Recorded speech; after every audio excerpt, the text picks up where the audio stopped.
Γεια σας. Εγώ είμαι ακόμα ο Λάμπρος. Και εγώ είμαι ακόμα ο Βίρονας. Και αυτό είναι ένα βίντεο για το Πάσχα.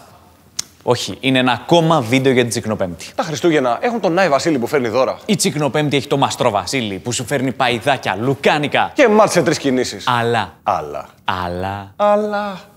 Από το πρωί ονειρεύεσαι να φας μια λαχταριστή μπριζόλα. Τρυφερή, ζουμερή, ψημένη σωστά. Και θα συνεχίσεις να ονειρεύεσαι, γιατί την μπριζόλα που σου φέρουν είναι ψημένη στους 1300 βαθμούς Κελσίου. για 1,5 λεπτό. Πριν από 7 ώρες. Και όταν στη φέρουν έχει θερμοκρασία Παταγωνίας. Περπατάνε πιγκουίνι πάνω του. Μια οικογένεια Εσκιμών έστησε εκεί το ιγκλού της. Ονειρεύεσαι όλη μέρα να βοτήξεις τραγανές πατάτες σε δροσερό τζατζίκι. Και σου φέρουν δροσερές πατάτες με τραγανό τζατζίκι. Ονειρεύεσαι λουκάνικα, χοιρινά, μοσχαρίσια, βουβαλίσια. Καταλήγεις να μασουλάς για 20 λεπτά κάτι που απ' έξω είναι καμένο. Από μέσα είναι άψητο. Και αυτό δεν είναι καν λουκάνικο, είναι ο κολοκυθοκευτές. Αλλά το πιο εντυπωσιακό είναι το μέγεθος των μερίδων. Παραγγέλνεις μπριζόλα, σκάει κάτι σε σχήμα παϊδάκι. Παραγγέλνεις παϊδάκι, σκάει κάτι σε σχήμα κεφτεδάκι. Παραγγέλνεις κεφτεδάκια, σου λένε λυπάμαι, μας έχουν τελειώσει. Τότε μια χοιρινή τηγανιά. Δεν έχουμε. Ένα μπιφτέκι. Τέτοια ώρα. Κοκορέτσι. Η Ευρωπαϊκή Ένωση τα έχει απαγορεύσει αυτά, αγόρι μου. Φεύγεις νηστικός, πας σπίτι σου, σηκώνεις το τηλέφωνο.